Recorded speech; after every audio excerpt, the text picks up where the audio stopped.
so I can hopefully see if something happens. It says that we are live. Hello. It says we are live. Hi. I hope that we're live. If anyone's watching us, we think we're live. And if you're watching this later, we were live. It says we are live. Wait, does that make us undead? Or not. If they see us later after we're alive, does that make us undead? Ooh. Yep. All right, welcome to an undead broadcast here as part of IBEON Con. So this is the Skullgate Media panel on collaborative world building. So I'm going to give a little introduction to anyone who's watching, and then the panelists will introduce themselves, and we're going to get talking. All right, so Skullgate Media, who's hosting this, was created when a group of 30 writers came together to create a land of Achten Tan, a bizarre dark fantasy city. We take the simple philosophy of the more the merrier and use it to create anthologies of fantastic fiction set in original shared worlds. What are the benefits of such large collaborative efforts, and what are some of the hurdles? So you're going to listen to us. Three of the members here, CD Stories, Colleen, Diana, and myself, helped start Skullgate, and Reed here is part of the Fable Factory, and he's going to be working with us on our next book. Just real quick, so again, I'm Chris Van Dyke, founder and president of Skullgate Media. We're a young independent writing collective that's all about bringing artists together to collaborate on speculative fiction projects. Today's panel is all about collaborative world building, what it's like and what it takes to create a fictional universe with dozens of different artists, and why you'd even want to do something that crazy. So to get started, I'm going to let the other members of the panel introduce themselves. So maybe let's just go clockwise for me. Colleen. Hi, everyone. Say hi. Hi. Hi, Colleen. Hey. I'll be your audience. Okay. So, Colleen Stories. I go by CD Stories in my writing. I joined Skullgate after participating in the first Achten Tan. I was completely hooked by it. And I did a lot of the editing and proofreading, even though I wasn't asked to. I just kind of went through and did it. And then after it published, Chris had asked if I wanted to kind of join the group, and it was, I didn't even have to hesitate. It was a yes, I absolutely want to. So I'm one of the creators, writers, and editors at Skullgate. Yay, Colleen. Bringing a love M dashes to all of us. All right, so we'll drop down M to dashes. Diana. Yeah, so I've got a lot of letters there. I'm Diana Gagliardi. There's an obler in there too, which is I'm saying for my mom because she got very upset I didn't say that last time I had the opportunity. So I live outside Philadelphia. I work in education. I'm a library aide in a middle school library, so my job is to talk about books with kids, and you know that leads to pulling in all sorts of things that people are interested in. I wrote a lot of stories growing up. But then as an adult, I've mostly been doing game writing where tabletop adventures and cooperatively with a lot of other writers doing live action role playing stuff. You set up situations, you create ideas, and then you just let other people do what they're going to do with it in their own creative way. And so when Chris offered a similar space only with actual writing and actual, product at the end, look at what we did, I was super excited about the possibilities, both writing and helping set up the world and set up the Let's Go situation. I'm still writing for games, and I'm just excited that I can do this during the whole isolation, which, games haven't done so well right now. Live action stuff. So this has been a great fill-in for that, and I'm so excited that Skullgate is continuing to do more. Yay! Yay! Cool. All right. And before I turn over to Reed, just real quick, I'd like to inform that we at least have one member of the audience, Ari Rubin, who's joined us, who was actually worked with us on Volume 2 of Tales from the Year Between. So awesome. If you get to the discussion section, maybe he'll jump in as well. In fact, Ari introduced me to Sebastian, who's helped set up IBEON Con, so it's all come full circle there. Nice. All right, so Reed, before we leave you out, introduce yourself. Hey guys, so I'm Reed Reimer. I'm from Minnesota, and basically I started a company called Fable Factory to essentially legitimize working with a whole bunch of really cool creators to make multimedia projects. And it started, I guess I formally created the LLC during COVID, but I've been writing music for, over 20 years. I have a degree in music composition, but creating is one of those things that really just kind of scratches all of my itches, and I made it into the sphere of Skullgate via Chris Durston, who I met via Twitter, because we were in one of those threads where you share your stuff that you've done recently, and he commented on something, and then I saw his thing, and then all of a sudden he and I are fast friends, and then,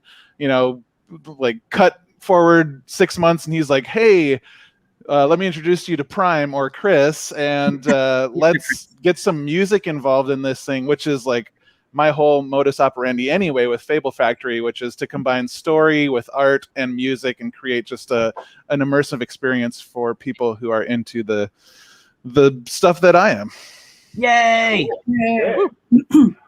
All right, and so as I said at the top, I'm Chris Van Dyke. I'm sometimes called Chris Prime because there is a Chris Durston who's not here due to time zones. In fact, right now we are all Americans here, but Skullgate involves a lot of international writers as well who, thanks to the joy of time and the lack of time travel, can't be with us. So I started Skullgate Media very similar to Reed, basically to legitimize my hobbies with my friends. And it also was formalized over COVID as well. I'm a writer based out of Brooklyn, New York. I've got a series of self-published cyberpunk novellas, a middle-grade fantasy series that's being published in November, not by myself or self-published, but an actual publisher, which is very exciting. That's self-deprecating. You get to tell me that I'm an actual publisher and that Skullgate is real, and I get to be self-deprecating. It's all good. And actually, I just finished middle grade. I have evidence.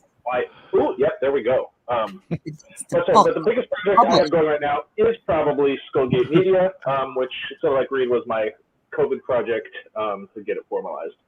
So the reason I wanted to host this panel and Sebastian asked for topics was that our Skullgate's flagship publication is Tales from the Year Between, which Diana just held up. Do you want to hold that up again, Diana?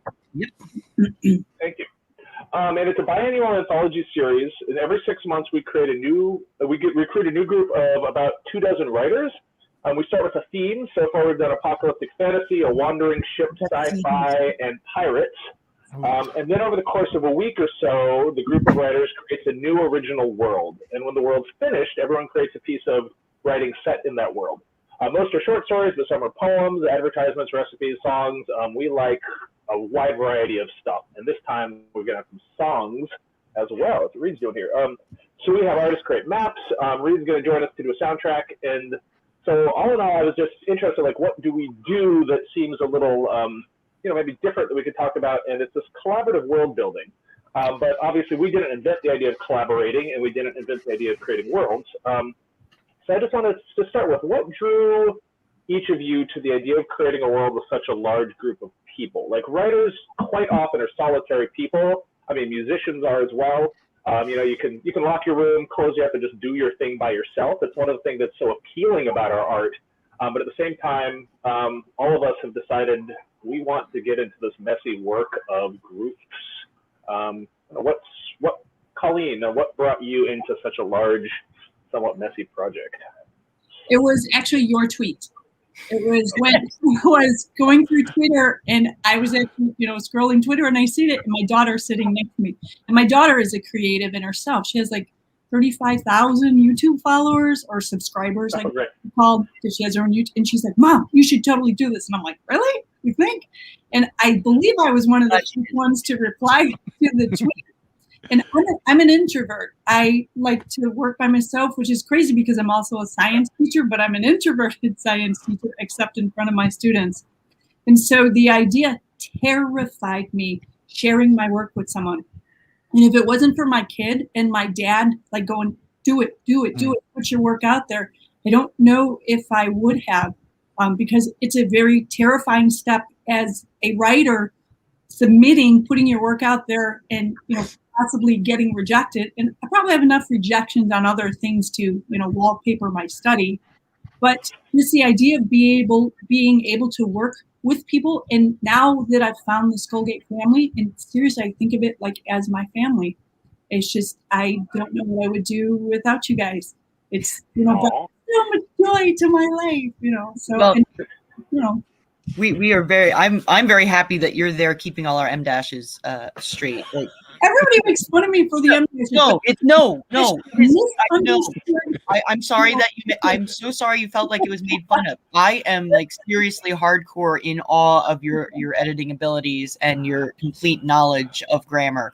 This is not. I am not mocking in any way, but then I revere the Oxford comma, so I might not be your best example. See, which is surprising because I'm actually a dyslexic. So I read very slow. I actually edit very slowly, but this has given me an opportunity to actually show that even though you have, a learning disability, as what my teachers had called it when I was younger, I could rise above and I could do some things. I love the editing process. Everybody's like, oh, I hate editing. I actually like the editing process. And you're really good at it. So yay. Terrific. So stepping back just from, our specific project, which is, obviously why I'm here, but the idea of doing a collaborative project, I don't know, either Reed or Diana, sort of what draws you to that? Not, one might even do your solo work by itself, but what is it about being part of a big project that you actually appeal to? Because more than just 4 or 5 people, though, it's a big project. Yeah. Well, one of the things that I think is very interesting about this, as opposed to other collaborative processes, and I'm sorry, we're going to be talking Skullgate because that's what we know very well. A lot of processes, it's everybody getting into a room, you're brainstorming together, you all have to come up with something together. Like, this is now a group thing. You have all agreed on all the aspects. Whereas with this, we give everybody a chance to do like a group-based stuff, and every turn is a different person creating something different. And as a result, things that one person would never, ever, ever put in their writing, all of a sudden it's part of their writing, and now it's something they can use if they want to. And maybe, they wouldn't have thought of it originally, but now it's something that they have access to. And that's, to me, the most interesting part of what we're doing here, is that we are bringing in ideas that any one person could never come up with. Like, we have the funk that holds the universe together, like funk music holding the universe together, while at the same time, a pregnant ship and a very serious space marine. Like, different people came up with all the different aspects, and no one person would have done them all. But we get them all. You can find all that wackiness in Under New Suns, the second edition of second volume. I don't have a book here to show. I do. I'll show the one that Colleen edited instead.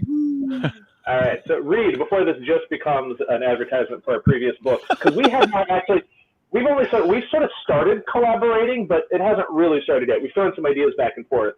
Yeah. I guess what draw you? Because if you started also a small independent creative collective, what drew you to that rather than just it's me and my band, or just me? Yeah, so like, very selfishly, it's because I feel like when other people are contributing, it's better, and like, I just want to be part of things that are better. And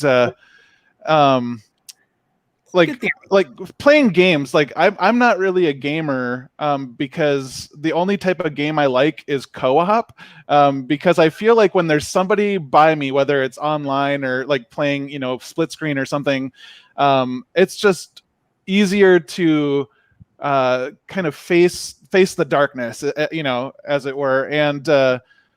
And so, like, doing projects with others not only lets me know that, oh, there's somebody here, so I don't have to like carry the entire thing on my shoulders, but also like having somebody else or many other people there kind of pushes me to do things that either I wouldn't have done if it were just me, or like helps push me to be better at what I do. And so that's kind of the biggest thing. And I know that like Skullgate and I, or Fable Factory, are just like starting on the collaboration for the next Skullgate book. Bigger, we will be bigger.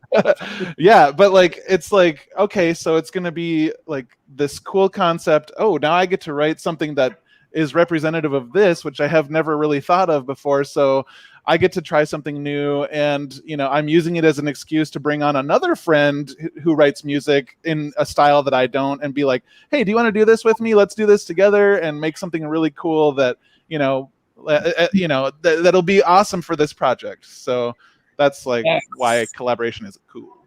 Yes. Cool. Actually, I love that you just mentioned co-op games, because that actually is where this was born out of. For anyone who's not familiar with our work, like this was my COVID project, and I was missing my role-playing game friends, and I was like, I want to play D&D, but I actually hate playing D&D online. I've tried Roll20, more power to you if you love it. I can't stand it. Roll20. But so we actually, our book is, the first one was based around this book called Tales from the Quiet Year by Avery Alder, which is a fantastic cooperative storytelling game. And like I said, it's cooperative because you're all on the same team. Like nobody's winning, nobody's losing, like a lot of role-playing games, but you're all working together just to tell the story of something. And so this was very much sort of based on a game.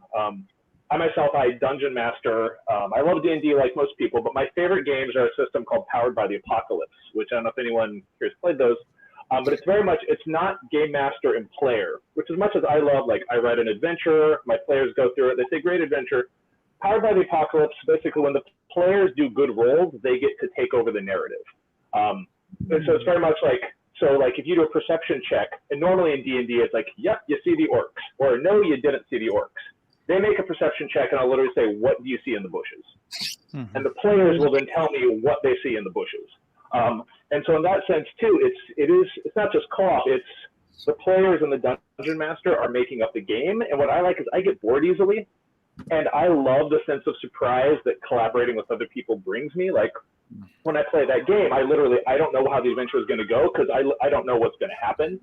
And the same thing with our books and this collaborative world building that literally, and I think Dennis said maybe part of it is a definition. I see this collaboration as being different than a group project. Yes. Like a group project is there's sort of a shared vision, whereas here we don't so much have a shared vision as everyone brings their own vision and you smash it together until something cool happens.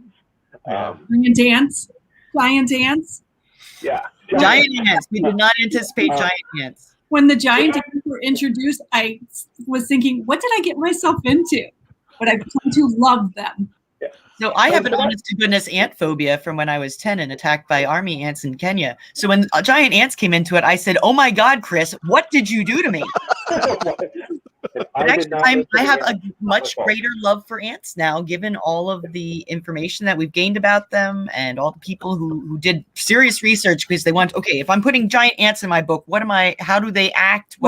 How do they eat? What about their mandibles? Yeah, we did extensive research. And yet at the same time, there is no one, this is an ant from Achten Tan. And there's not even this is how we pronounce Achten Tan. But instead, if you go through, they're red, they're black, they're gold, they're you could say, okay, they're different species, but the answer is that there is only one way. And in that... Yeah, sorry, my next talking point, which I guess leads directly into this, not to I should actually read the notes, what you're saying. Sorry. My next note was, and the book said very organically, I said, usually group projects are aiming for some sort of consensus.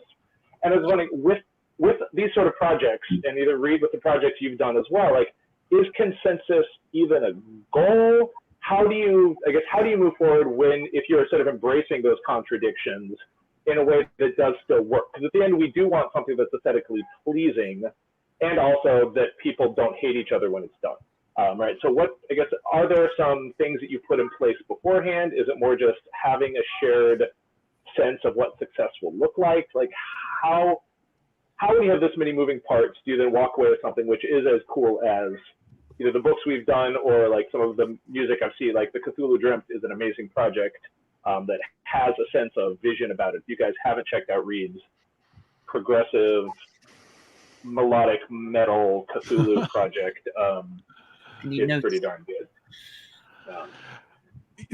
So from my perspective on consensus, so Fable Factory is more than just myself. I mean, there's quite a few creators kind of under the umbrella that are doing different things, whether it's like art on their own or writing on their own or, creating music. And sometimes like all of our planets kind of align and we work on a project together, but otherwise everybody's kind of just doing their own thing. But on a project where we're together, if like, let's say I'll just use an example, like the Cthulhu Dreamt example is probably a decent one. That consists of an original story. It consists of like metal music, like you were talking about. And in the future, there's actually going to be a novel, and there's also going to be a TTRPG developed by a separate company based on the world of Cthulhu Dreamt. And so, like, for each of these things, like for the writing thing, I might offer suggestions, but like the author is the one who is going to make the final decision. And for the art, like I will have my ideas, and then I like choose the artist based on the closest in what I see in my head, but I let them make their artistic decisions. So like it might not be what I had in my head when it's all done, but it's something that they created, and like I do my best to pick the right person to kind of get to there, you know, if that makes sense. And then musically, like the band, like everybody contributes to the music.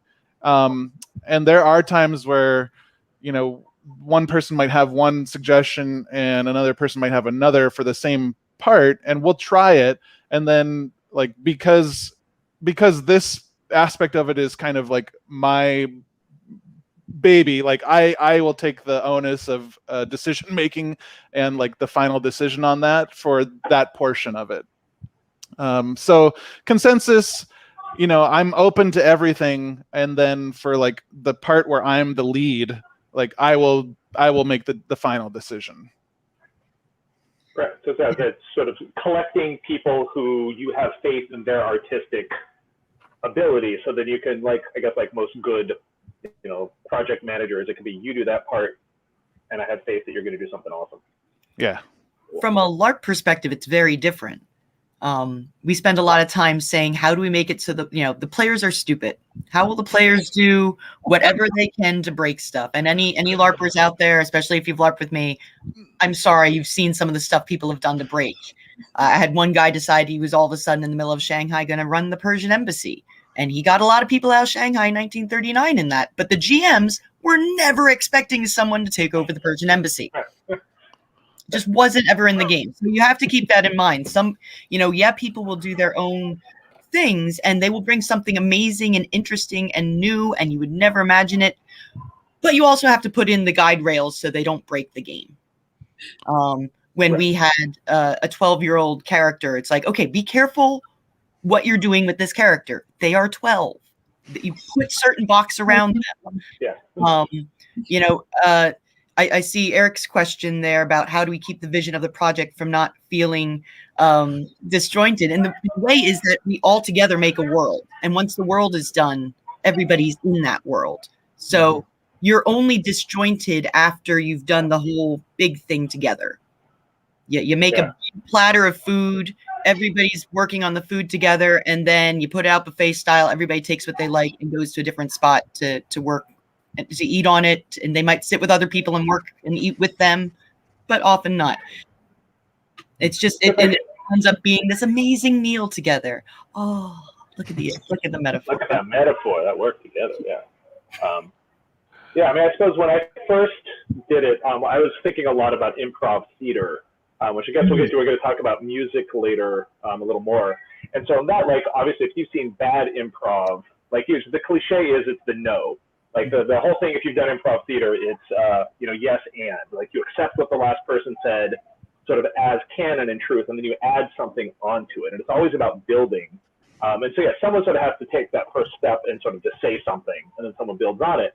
But, you know, improv theater gets destroyed when people basically start having a fight on stage as to what the lead is. And I do have a question down about, you know, we're going to talk about music later. I think it's sort of that, you know, improvisational music, you know, is everyone sort of, you're taking turns sort of following the lead. You've also probably set a few things in place, like some guide rules, like not solid rules, but like if you're playing the blues, you know sort of what a blues progression is like. And it would be ruined if someone immediately, you know, started just refusing to play the blues progression and just started, you know, playing, I don't know, Chopin. You know, that might actually break what you guys have come there to do. But as long as everyone knows, hey, we're a blues band, the guy with the harmonica can do whatever he wants because everyone else is going to follow along. The important part is to tune up together, and I think that's what we do with the game. Is that we all get tuned. We're like, are we all on the same page here? We all isn't E the same for everyone? Okay.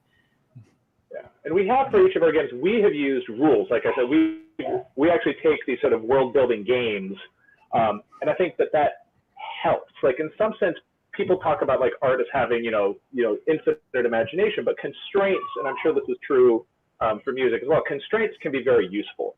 Having sort of some set rules can it make your decision making actually richer rather than just anything goes. It actually allows anything goes to fall within sort of a weird framework.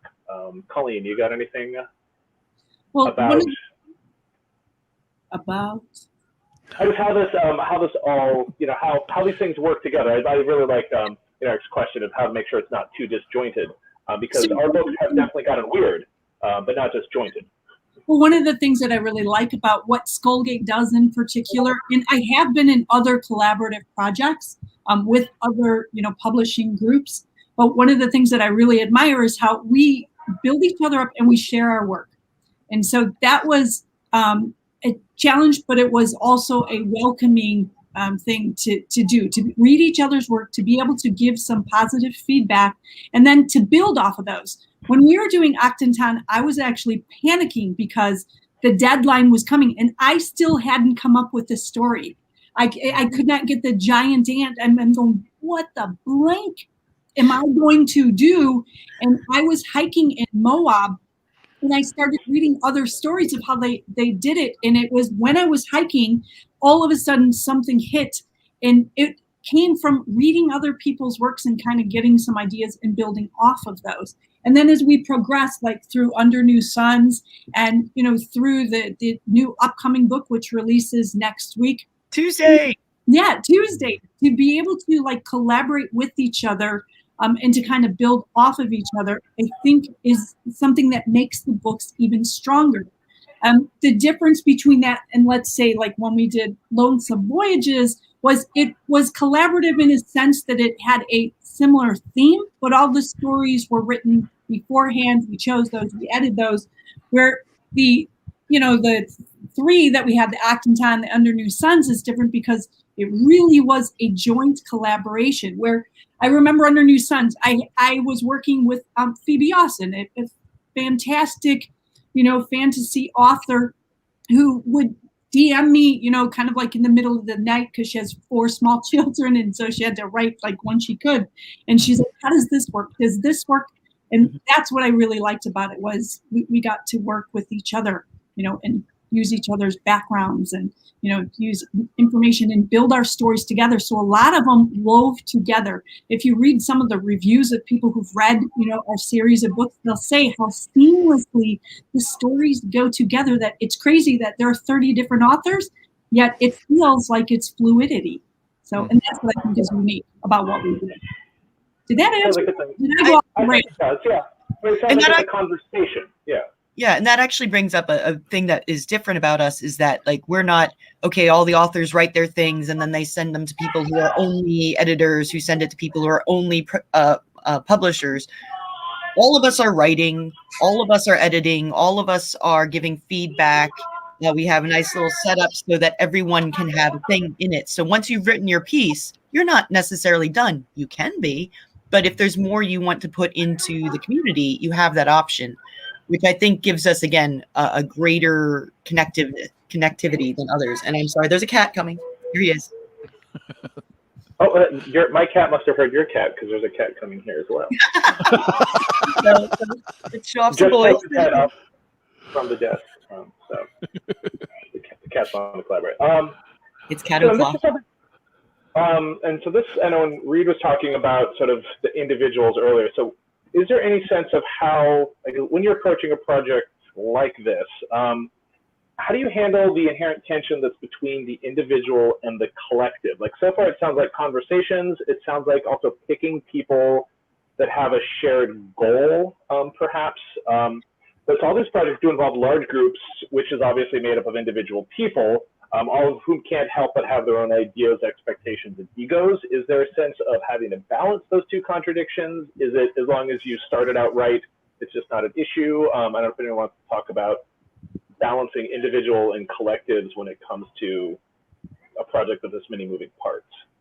Well, one of the things you have to do is you have to respect the work and you have to respect the author, because we're not all the same, and that's what makes us unique. We wanted that very, unique kind of melting pot type of series. We purposely looked for people who weren't all from the States. We purposely looked for people who didn't all have the same background. And so with that brings different writing styles, different writing ideas, but we have to respect the work. And that's one of the things that we did without trying to step on people's toes. As I would go through and I edit, and I would be like, here's a possibility of an idea if you want to put it out there. And I would take it, from a grammar, punctuation type of, here's the writing rules, but we ultimately always left it up to the author. One of the things that I really liked about our Skullgate family, and I keep going back to the word family, is because that's really kind of how it ended up. I now have 3 great families from each book that we've worked on, because we respect each other, respect each other's work. Yeah, the very first book, we had 9 different time zones. That's about as far around the world as you can get in one compilation, as far as I can tell. And yeah, Chris Prime is always very big about British spelling is fine, American spelling is fine, however you're going to do it, it's fine. But I don't think, I think we are very lucky in having that option, and that we have so many people from around the world. I don't know if this is frequent or usual in any way, shape, or form. Reed, how far around do you get? Like, are you mostly local because you have to play together, or have you found programs that you can play online? Okay, so for Cthulhu Dreamt, it actually has 6 contributors, and I've only met 2 of them in person. Oh, wow. Yeah. Chris Durston actually has contributed a song for the next album, which he basically sent me like a MIDI mock-up and lyrics.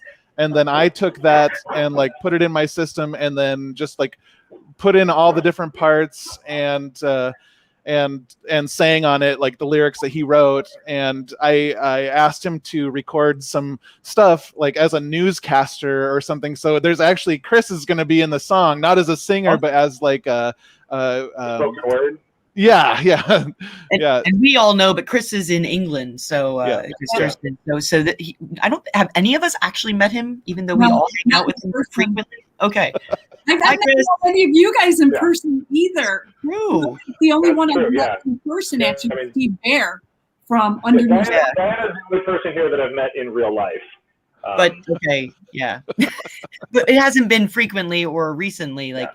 We've known each other since college, but that was a while ago. So But I actually DM with people. I I Zoom with some other writers, and I feel like I've known them. I think that the age of the technology has really helped build that. And I remember going to Scotland a couple years ago, pre-COVID, because there was a writer who we were critique partners sharing each other's work. And when I went to Scotland, I wanted to meet her. And my husband kept saying, but what if she's really a serial killer? I'm like, no, she's a writer. And then I just... Because writers are never serial killers, right? Well, to be fair, we just kill them off in books so we don't need to actually fulfill anything. Don't look into my past. I kind of going a little further off track, piggybacking on that thought. It is so amazing to me the amount of people and really good friends I've made from social media over the last couple years. I mean, Chris, Durston has become a really good friend of mine, and I've only met him, online on Twitter, and I mean, we've Zoomed now a bunch and stuff like that. But another really good friend of mine I met on Twitter. It's crazy. I don't know if half the projects that I've done or am working on would have even happened if it hadn't been for social media. Yeah. My LARP writing group, we're in 3 different states. And my D&D group, we're in 4. And we would not be able to communicate. I would have half of my social life, if even that, without everybody being online. And even before everything shut down, that was becoming much more of a thing. It's almost as though the universe was like, okay, no, do it for real. Learn how to do it for real. Meet all your friends all over the world. There are people like you. Just go find them. Find the other weirdos who need that home too, and make one. Yeah. Like all of us were doing projects that just logistically even 5 or 6 years ago, and I'm sure even more so with like music, like sharing those sort of audio files. Like it just becomes infinitely easier, you know, through Google Docs and Dropbox, just in the last 4 or 5 years, whereas that would have been an overnight upload, you know. I remember. You know, I remember, college wasn't too long ago, and setting up a computer spent 24 hours downloading, you know, a 3 megabyte file, and now it's like, I'll email that to you as an attachment. Yeah. And or I get frustrated when Discord says it's too big. I'm like, oh, come on. All right. It's only 25 megabytes. What do you mean that's too large? That's So, and so both with that and just given, I wonder how many of these projects were obviously kicked into high gear by COVID. Whether this last year of wanting to meet up with people and not being able to. I mean, had it not been for COVID, I would not have started Skullgate Media. I would have, I think, written some short stories with a few friends. I mainly would have done my own thing. But I was so desperate to work with other people. And the good thing that it reminded me, I wish I would have done this before COVID, but I would not have, because this was sort of, people are good. Collaboration is good. I don't know if I would have met you, like, if it hadn't have been for COVID, as horrible as COVID is. I just don't know. I was so kind of desperate to be around people who do a project of something. I'd already learned how to bake the bread, and every room was organized and cleaned. And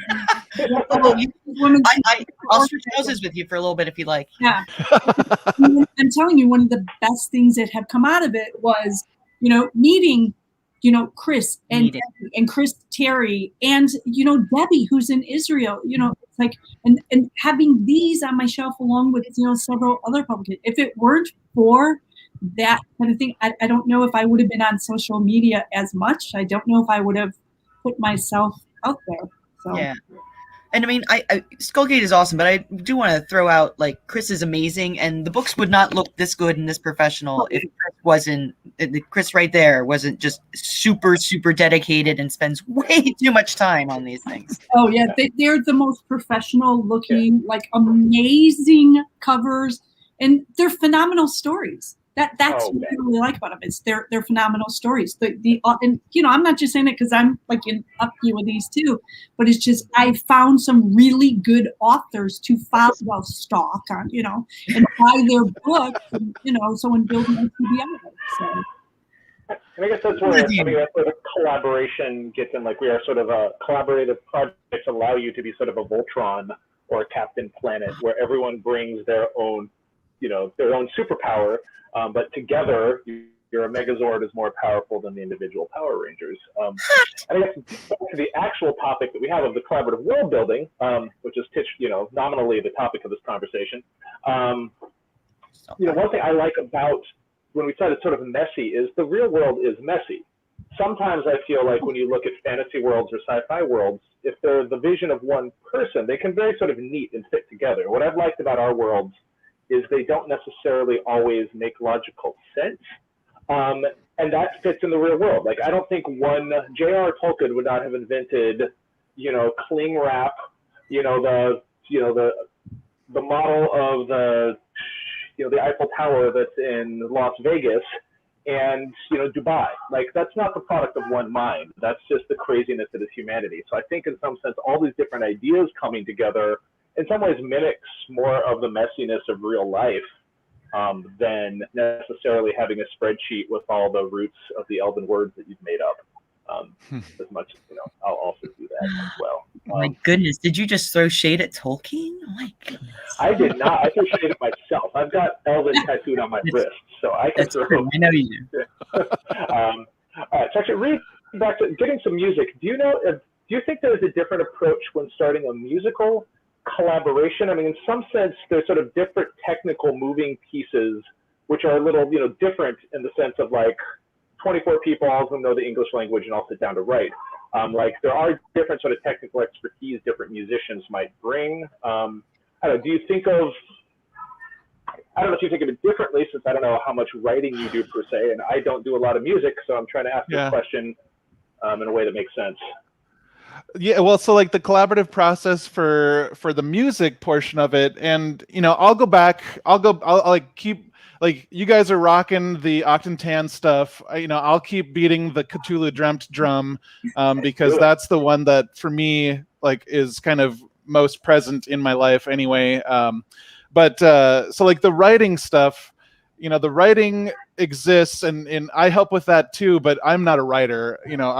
I have ideas and I like to be creative, but I'm not a writer. Like, I need somebody who has that talent to make it good. And so like the music portion of it, when I have these contributors sending stuff, if you think of writing music as like, each member of the band is going to contribute their own thing, like that is probably the case in some instances, but like in this case, my friends will send me like a guitar riff or something, and basically I will take this guitar riff and create a song around that. And so I'm kind of like the I don't know, the catch-all for all of the pieces to finish that thought. And like I come up with riffs as well, but when there's a piece of a song where, like a guitar solo, let's say, I am not a guitar soloist. Like I play guitar, but my fingers, I never trained them to move fast. So I have friends that are good at that, and I'm like, hey, would you please write something to go with this? And that's, so that's kind of like the collaborative process from that side of it. That's really cool. With music, okay, this is slightly different, but with music, we have a different opportunity where a lot of times you can take the same song and make it sound entirely different just by a different interpretation. Mm-hmm. Have you ever done a collaboration where just a bunch of different people did one piece, but like everybody did their own take on it? Actually, one of my side projects, which I started with a friend named Andy Torres, who's a DJ. He's like, hey, have you ever written EDM music? And I'm like, no, not really. And he's like, would you? And I said, okay, yes, definitely, I'll do that. And so we started a little project to do that. And we've actually got an EP coming out in October where we asked a bunch of friends on Twitter. It was like, hey, do you guys want to remix this song in your style, or like however you like hear it in your head? And so like we've got 8 other artists who took this song that we made and like are making it their own, and it's like all EDM based. So it's there's that, but like the variations on a theme is kind of like, that's classical in nature and like character driven to the max. And like the Fae project, which is the next project after the Voyages, is that what's the next book called? Next one is the Kraken one. Oh, it's Kraken or Kraken? I thought it was Kraken. Again, I always say Kraken myself, but yeah, In the Wake of the Kraken comes out on the 31st, which is Tuesday. Tuesday. The next one, the Urban Fae one doesn't have a title yet because we never title it until we sort of know a little more of what we're doing about it. Okay. Right now, who knows where things are going to be? Yeah. But I just want to point out that I didn't know about that coming out. Mine was an entirely independent question that happened to just fit right well into that. Okay. So awesome though, and now I need to hear it. So the Fae project. When I talked to Chris about writing music for that, I was, obviously like in 100%. But I brought another friend of mine who is an orchestrator and a writer, like a composer, I was like, do you want to write some themes and we'll like just like do this thing for this Fae project? And it was like, what's the direction? And Chris, you and Durston both were like, let's make it like all of these things. and so my answer, yeah. Yeah, and that's so Chris. Yeah. So we get to, so like my friend Brad and I, who are writing music for this, are like, okay, so let's start here. We'll make a theme, and then basically we'll just toss it back and forth, and we'll write the theme like in a sad setting. Oh, we'll write it in like an exciting setting, and like, really it's mischievous in its nature to begin with. So it's going to be really fun to like develop that up until it's time to be like, okay, it's time to get us what the material so we can release it, guys. Yeah, and part of my thinking behind this, it is interesting when you start getting different genres, or not genres, different entire modes of art. Because like music, in some, this sort of piece is probably going to take longer for Reed and his collaborators to put together than necessarily writing a 3,000-word short story. But my thinking was too, also this music, if we have a few pieces done by the time we start writing, could be a soundtrack that people listen to as they write. And so again, that feedback loop, I think, Colleen, you'd mentioned, reading other people's stuff, getting your idea, sharing that with the group, other people have ideas. That's the feedback loop of the stories might be influenced by the music then in turn might be revised having read the stories. And it does, like putting a bunch of rocks in a rock tumbler. At the end, they're polished. They're all moving around and jostling each other. And I like that metaphor. Let me write that down. We kind of almost ended up with that weird loop this time because people started listening to pirate music and they came across a colonial singing group that I used to be in. So the CDs had me singing pirate songs while they were writing pirate stories. And I was like, oh, never. That's awesome. So, yeah, it's a lot of fun to see. And the same way when Aaron was doing the comic book for Volume 2, you had to give him a lot more time than an author needed to write 3,000 words and to get that edited. He had to do all the art. He had, the book itself had to be written and put together. And not basically projects for anyone who thinks they are. Yeah, comics are huge. Yeah. But as a result, so that gave us our starting point. Once we had the general ideas, we could say, hey, you are our first piece. So you come up with it and we'll all, run off of what you do. To give him that extra head start. So it sounds like you have that extra head start too, which is very good. Because I'm so excited to add music to it. And Chris said that we were getting music, and I was like, oh. Well, like I'm super looking forward to it as well, because we're gonna have a few pieces to like get put in your guys' ears while you start the process of writing, and then I'm excited to like read what you guys write, and then like keep writing like more music so that we can get like that feedback chamber going. And then we'll do this until 2023. And no, we're gonna actually get this book out sometime. When is it? I don't know. It should be actually February, late January, February.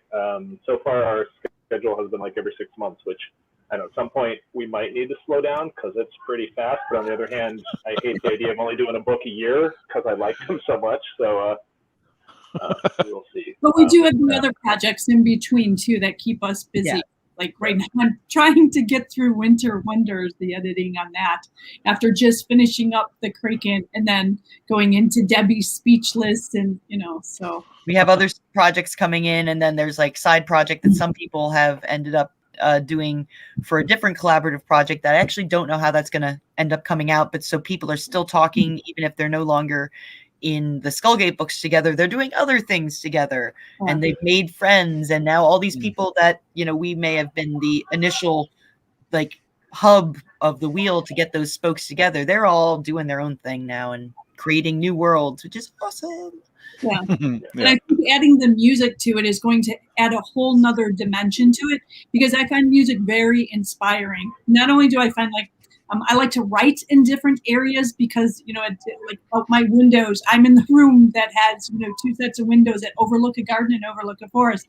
Having music to inspire me also is going to take that to a whole nother level. And I may, come up with some really kick butt, fae. Yeah. Nice. Really looking forward to it. Plus, I really like EBM, so I'm Well, like as Reed said, we did. I think what we said. I think we said like cyberpunk, Renaissance, elf, fairy, or like we just said like words and words and words, and I'm not even sure how any of that made sense. But like I'm thinking the songs being sort of prompts as well, and that's I think what some of these creative things are, as we've talked about, leaving things open for whatever ideas come. In the sense that all you need sort of is a seed to get started, and when you have multiple sounding boards, it is sort of amazing how many ideas come out. Like I have never, since starting this, had a dearth of ideas. I've had a dearth of time and energy, but I've definitely not had a lack of ideas. Yeah, there's definitely.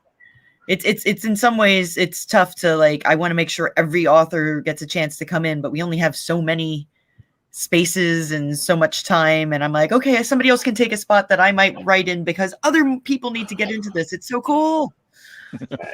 I just said I said the word cyberpunk, and we got a comment. Well, that appears. I can't promise our book is going to have cyberpunk per se, but Diana and I have said we've outlined the game. The last section of it is going to take place in the near future.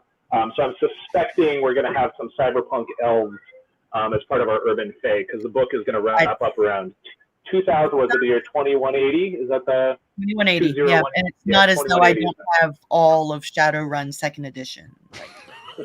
Yeah. So yeah, this one is interesting. And I need to fill Colleen a little more as well, since she's part of the creative group behind the book, and we haven't had a chance to fill her in yet. But we're trying to span everything from 1780. We're trying to span time this time instead of space. It's going to be we got some interesting stuff planned for that. Because cities go throughout time. I love that. Yeah.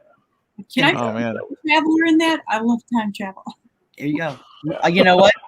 Hey, we have a 4-dimensional Kraken in the Wake of the Kraken book that's like going through dimensions and grabbing people. And we wrote it before What If came out. I just want to say, so having an interdimensional Kraken, I'm pretty sure time travel in a city we're following through time would be pretty awesome. But that's part of what this is so awesome. We can do whatever. I'm sorry. I'm going to keep just saying. I love how this ended up working. I'm a big cheerleader when people get to do cool creative stuff together, and I love the fact that I have these giant Twitter threads of people who I like hanging out with, and I don't have to be afraid that they're going to take something wrong or think I'm trying to put them down. We're all very, very emotionally supportive, mutual appreciation society. And in my opinion, it's the only way you can really make collaboration work is to all of you respect each other and enjoy what each other are doing. Yeah. If you're not having fun, why are you doing it? Mm-hmm. Dinah is once again segueing very nicely, because looking at my watch, it's almost 4. And although it's a virtual convention, we don't have to clear the room out for anyone else. I do have kids downstairs that my partner is watching, and I have been sort of informed that if it ran too long, the kids would be sent upstairs to find me. Let's try to do it before there's. Yeah, and I get to the airport. And so that actually segue to, I was going to just sort of do 2 quick last. Is there any either advice or just pitch to people who have not been part of a large collaborative project? Either any advice or just why should they? And then we'll go around and everyone will get a last chance to sort of say who they are and if there's anywhere to find you online. So maybe let's do the reverse order. We'll do counterclockwise, start with Reed, Diana, and CD. Just closing thoughts on collaboration. Any advice you'd give someone embarking on some big, crazy, messy project? I mean, the only advice I would give is if you're open to collaboration, enjoy it, because working with other people is awesome, and like the friendships that you can develop, whether or not you get to the end of the journey, which I assume is like releasing something. The journey is like the fun part, because you get to spend this time together creating stuff, and hopefully you're having fun, because like you said, if you're not having fun, you're doing it wrong in a collaboration.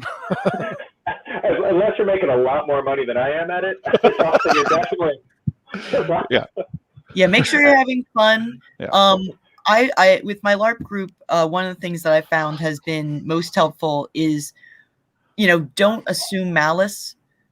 People are not saying that something is wrong or bad because they are upset with you. They don't think it's going to work. Now, it's possible it will. I've had certainly lots of situations where people are like, no, and then they come back and you're like, actually. So, don't take it personally necessarily. That doesn't mean not stand up for yourself, but, work together. Don't take it personally. Think that everybody is going towards the same purpose, and, try to get those people around you. This wouldn't work without the people who are here doing all the work that they're doing.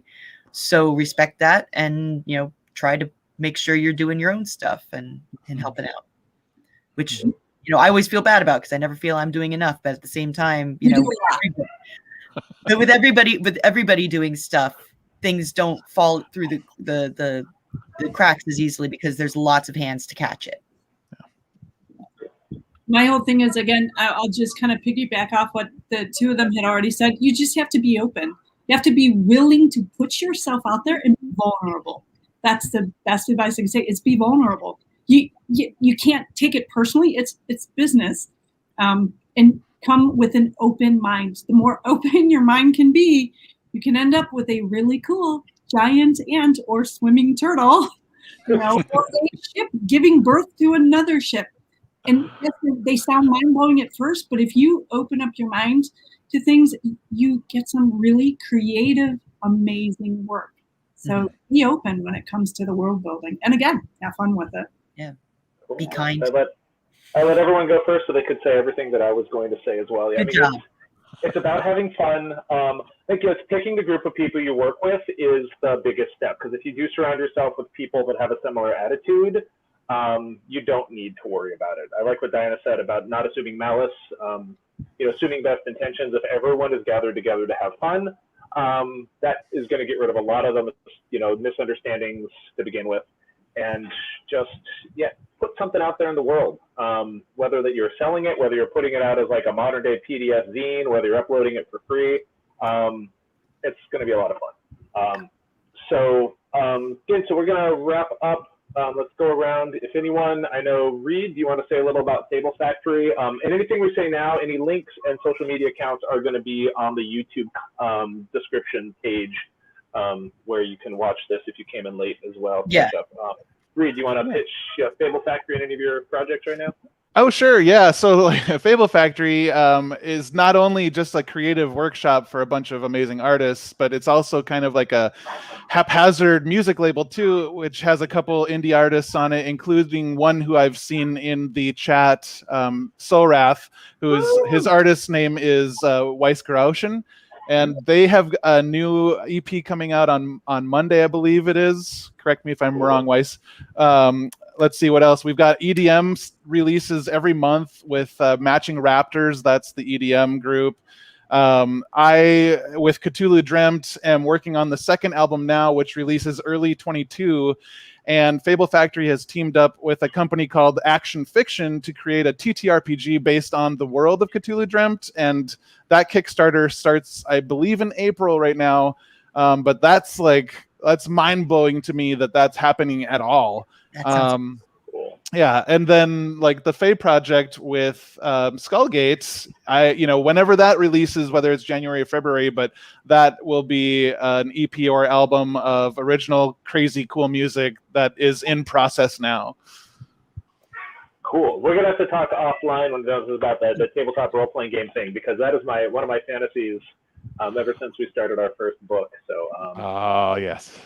Pirates could easily make a role-playing. And I don't know, Diana and Colleen, I don't believe either of you have websites. Oh, I do. You do? I do. Because you've been talking Tell us about it for about as long as I've known you, but you've never told me you have it. Do you want to pitch it, or is it still something you're keeping close to your chest? Well, it's just because I'm very tech challenged, and so it's not a great looking website. So I could really use some help. But it is cdstores.com. I'm also open for editing or beta reading. I like to read a lot. I'm an avid reader, so I like to help out writers. And you can follow me on Twitter, Le Chaguitois, which is LECHATGRIS, the number 3 on Twitter. So Late chat Grizz for us Yanks. Yeah. And I'm involved with Iron Game Design through Chris, you always spell my name wrong. That's the S. Where? Yes. It's called the Gray Cat, the third Gray Cat. Gray Cat. Yeah, he's named for my cat Shaw. I can spell in English. How am I going to spell in French, please? But so I'm working with Iron Game Designs with Wilmark Dynasty. Our next game we are planning, it was supposed to be going up this year. Things got in the way, but we're doing Space Station Casablanca, where it's a combination of old science fiction characters in a space station with the Empire from Star Wars coming in one side, Quarks in the middle of everything, and people trying to get their transit passes to get to the Federation, with all sorts of craziness besides. And that won't be going up until 2023, so I'll get to talk about it more. Yay! Cool. Yay! Awesome. And then plug Skullgate Media books that are still available. The third volume of Tales from the Year Between is coming out on Tuesday. Chris will give you all the insight on that. And then our applications for book 4, volume 4 of this amazing project, which will be Urban Fae with a variety of urban. The deadline is September 15th. Is that correct? I think we still have 2 more weeks.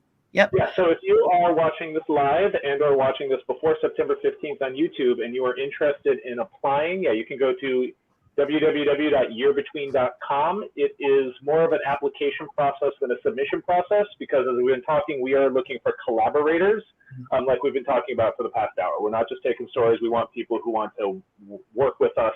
Ari Rubin is in the comment section. He joined us for book 2. So that's our big thing. That we do have the culmination of our most recent endeavor of collaboration is coming out on Tuesday. That's In the Wake of the Kraken. It is pirates from across various multiverses. We have space pirates, sky pirates, traditional pirates, and pirates in a fantasy setting. And that's coming out. And again, created by a group of people, 24 different writers who came together to create the world first and then populate it with their stories. And we're getting ready to do that again with Urban Fae. And you can find all of that at skullgatemedia.com, where you can order any of our books, including some of our more traditional anthologies like Loathsome Voyages, which Chris Durston and Colleen head up, as well. And we got a new one coming out, Winter Wonders.